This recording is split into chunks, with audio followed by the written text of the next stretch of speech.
morning, I'm Nikki Stanzione. And I'm Kristen Van Dyke. And this is New Mexico Style. Are you sore from the push-ups yesterday? I am a little sore, and I'm tired because it's Tuesday. I know, we're always tired on Tuesdays.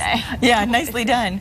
Well, I was thinking about you yesterday because when I watched back the show and I was watching us do all of our chest exercises with Karin, I mean, I'm a little bit sore, but I was like, oh, the push-ups you did yesterday, you had to be feeling it. Yeah, because, well, and I've done girl push-ups, you know, your right, me knees on the too, floor. sure. But doing it on the ball, not even the girl style, that was killer yesterday. It looked it. It looked it. I'll tell you what else was killer, was the Bachelorette.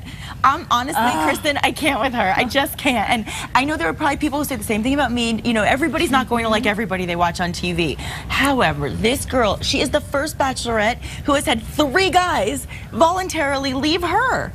She didn't even have to not give the rose. Another one last night bit the dust on his own. So what does this say about this girl? Was it, okay, I caught some of it. I saw them jumping over this waterfall thing. In Fiji, I was actually there. Doing the trust fall. Yes, It looked really cool. Beautiful. He wasn't one of the ones that left, was he? No, they're still together. Okay. So it ended up that JP and Ben are going to the finale next week. So we'll see who she ends up with. But rumor has it that one of those guys who I think she will end up with is already dating other people in New York. So the one that's from New York might be the one that got picked and might be not with her anymore. I don't know. That's what I've been hearing. It's a buzz. Those relationships are more doomed than Hollywood. Than celebrity couples, I swear. It's true. I'm not going on Bachelorette anytime soon. All right, we're talking about relationships and we're talking about anniversaries, birthdays, all of that good stuff. It takes me forever to pick out birthday cards. Oh, me too. Do you spend just hours? It's a whole afternoon for me, and I usually don't pick out one until I start to feel like I'm welling up with tears. That's how I know. That's like the one that screams to me. Are you a sappy birthday card sap. Yes, I'm the sappy birthday card girl.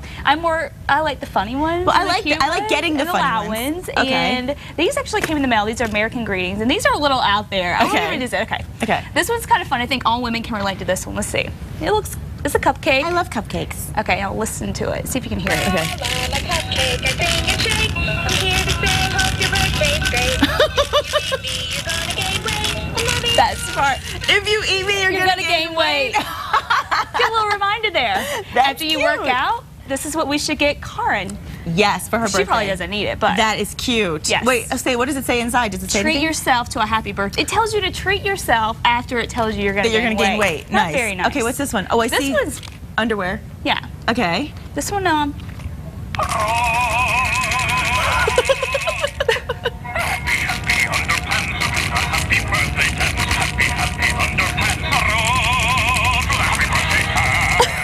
What in the happy world? Birthday pants. Now these are American greeting cards. And this one says put on your party pants. Oh, now that's cute. A fun one. These are fun cards. Yeah. They're different. I like them better than the other singing cards because there's like their shake, they have movement, their eyes Google. Funny. And this one's really, this is something my uncle would probably like. Okay, why?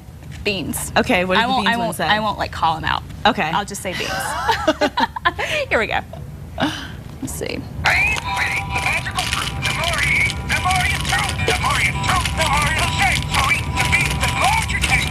It actually sings the bean song. It actually made a song out of the saying. It says, eat your beans, hold your cake.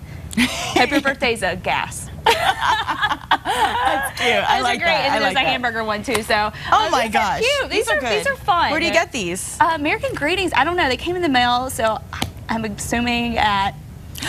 Oh, and the lyrics are printed on the back. So if you, for some reason, are too excited by the googling eyes, you can actually reread this one, and then you can sing along. That's actually fun. You know what? I think that would be like a fun party favor at a kid's birthday party too. You pick the one you like, and then you do it as a party favor. I like that. That's fun. That was fun. Thanks for bringing that. I like fun new things. So okay. I don't have to spend 30 minutes looking down the aisle anymore. No, I agree. I think that's good. If we want to go for the funny, there it is. Nicely done. Now, not so funny, of course, we talked yesterday about the very untimely and very sad death of very talented Amy Winehouse joining the 27 Club. You know, I mean, Janis Joplin, Jim Morrison, there's a whole bunch of them that we lost at the age of 27. And in this case, no cause of death can actually be determined from an autopsy performed on singer Amy Winehouse. Police actually say the postmortem didn't establish a formal cause of death, and they're waiting for toxicology results. The singer's family and fans will have to wait for weeks for answers. Us Weekly music editor Ian Drew outlines what will most likely happen next.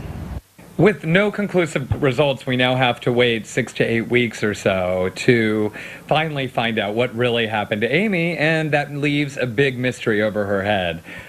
So right now, she'll probably be buried. They'll probably give the body over to the family. Hopefully there'll be a funeral by Friday, and we'll hope that something takes place. Actually, we found out today that Winehouse's family will hold the private funeral today. So I'm imagining that's just close friends and family. But I still can't believe she's gone. And I still can't believe her family's reaction to it. That, well, it was coming sooner or later. Is that what they said? Yeah, they said you knew it was coming. I mean, I think that's the thought on everybody's mind, probably, but nobody's going to say that out loud, and I would definitely not expect the parents to say it. But anyway. Gosh, it makes me sad. Well, we have some Glee news. That will be music to your ears. Okay, that's for sure, and for all Gleeks. Okay. So this is what's going on here. Basically, we have co-creator and executive producer Ryan Murphy announced a few weeks ago that beloved characters Rachel, Finn, and Kurt will be graduating at the end of the season and moving on and off the show, but they're not. They're going to be returning. Yay! So, yay! So good news there. Hard to associate that show without them. You know, it's hard to imagine it without Rachel and Finn, and I mean, to me that's the show. So I'm glad. Good. That's good. I'm a Gleek. Love it.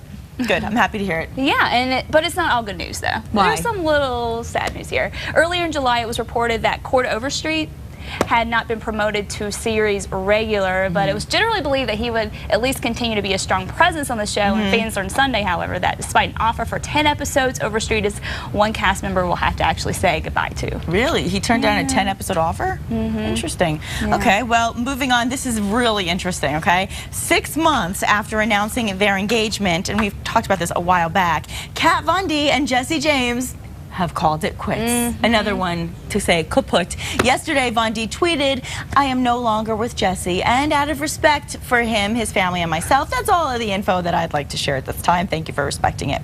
So, you know, I'm sure Sandra Bullock somewhere in her little house this morning is going, and not because she probably doesn't, I'm sure she doesn't want to be with him again after what he did to her, but you know, there's got to be some level of satisfaction to know that the man that you were married to, that cheated while married with another woman, has ruined that relationship too. Now that's something I think we can all say, we saw that coming. Yes. You know what I mean? Yes, you're absolutely right. Gosh. Definitely saw that one coming. That was just great. Poor Sandra, but you know what?